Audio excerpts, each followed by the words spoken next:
items under the seat in front of you, and ensure all aisles, exits, and bulkhead areas are clear. If you're sitting in an emergency exit, please review the responsibilities for emergency exit seating on the back of the safety information card, which is in your seat pocket. Are you willing and able to assist with the operation of the exit if necessary? Yes. If you're unable to perform these functions, please let us know and we'll be happy to find you another seat. As we leave the gate, make sure your seatbelt is fastened. To fasten, insert the metal tip into the buckle and adjust the strap so it's low and tight across your lap. To release the belt, just lift the top of the buckle. Please remain seated with your seatbelt securely fastened anytime the seatbelt sign is off. And even when the sign is off, please keep your seatbelt fastened in case we experience unexpected roughing. For everyone's safety, federal regulations require all passenger compliance with the posted placards and lighted information signs located throughout the cabin, in addition to any crew member instructions. Smoking, including the use of e-cigarettes, is not allowed on any Delta flight. Federal law prohibits tampering with, disabling, or destroying a Russian smoke detector. There are 10 exits on this plane, 6 doors, 3 on each side, and 4 window exits over the wings. Each door has a detachable slide that can be used as a raft. Additional rafts are located in a ceiling compartment in the forward section of the plane and at the back of the plane. All exits are clearly marked with an exit sign. However, if there's a loss of power and cabin visibility is reduced, lights will illuminate the aisle to guide you to an exit. Please take a moment to find the exits closest to you. And remember, they might be behind you. It's unlikely, but if cabin pressure changes, the panels above your seat will open, revealing oxygen masks. If this happens, reach up and pull a mask toward you until the tube is fully extended. Place the mask over your nose and mouth. Slip the elastic strap over your head and adjust the mask if necessary. Breathe normally and note that oxygen is flowing, so don't worry if the bag doesn't inflate. Be sure to adjust your own mask before helping others.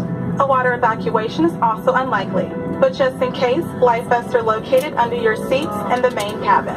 If you're seated in the first class or business class cabin, life vests are either in a compartment beneath or adjacent to your seat.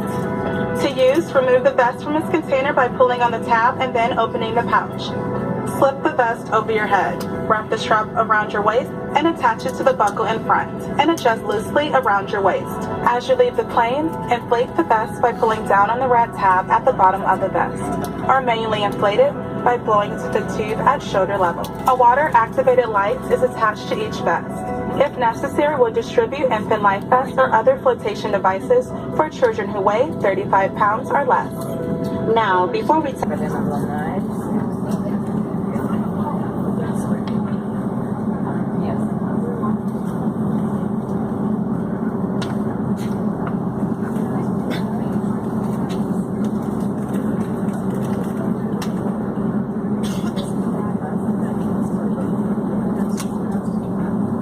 Delta na ma prosto. Wtedy aż w lewo.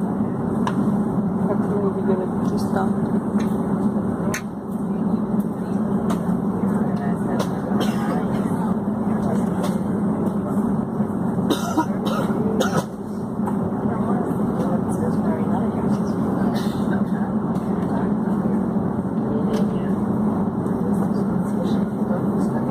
Ladies and gentlemen, from the cockpit, we're number 1 for takeoff. Lieutenants, please prepare the cabin.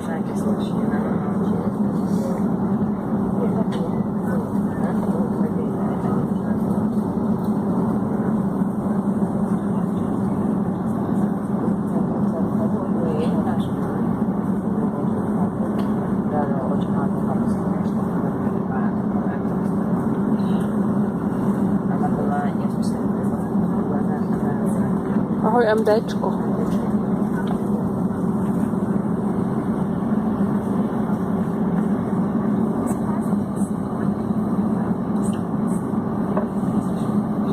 Casino Royale, no?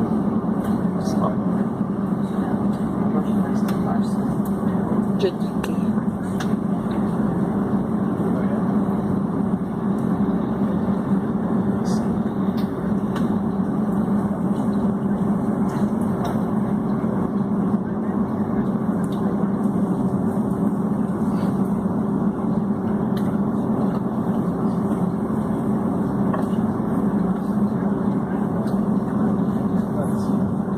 Tady je to skokem, že to křídlo. Tady vypadá opravdu nemohla pojíždět ta 340.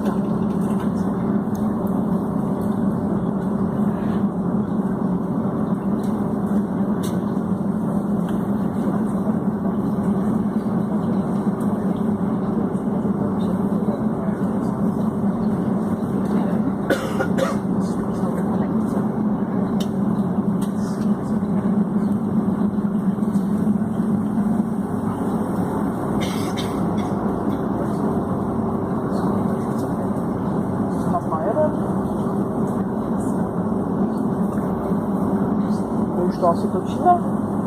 Jako ještě Tigro? Ještě, že neletíme v Americe. Tady hodinu stál, pak byl dozadu.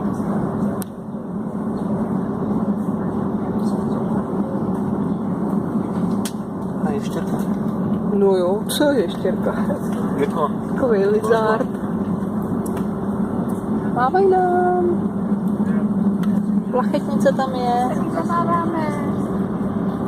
Taky zamáváme.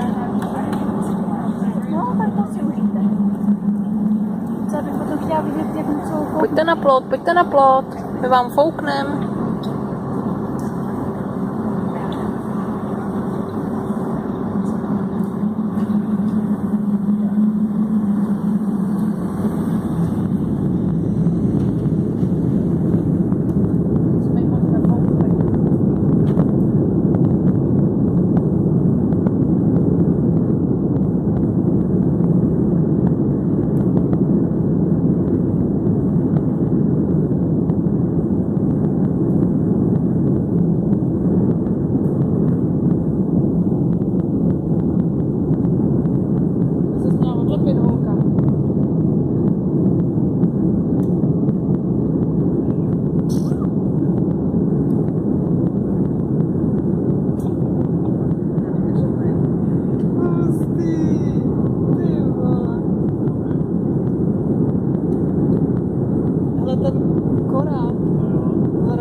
Zavírat, vy debilové.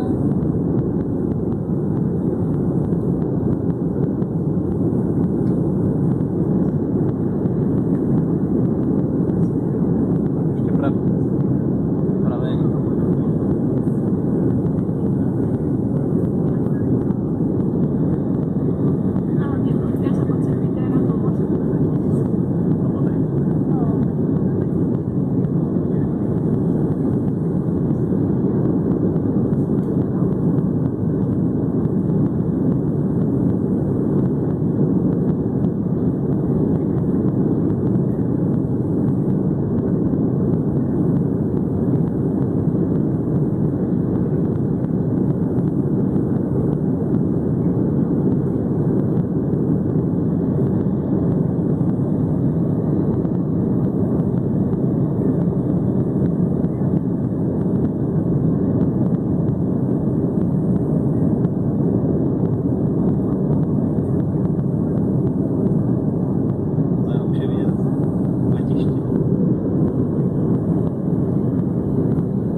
Nikdo jim tam nejde teďka.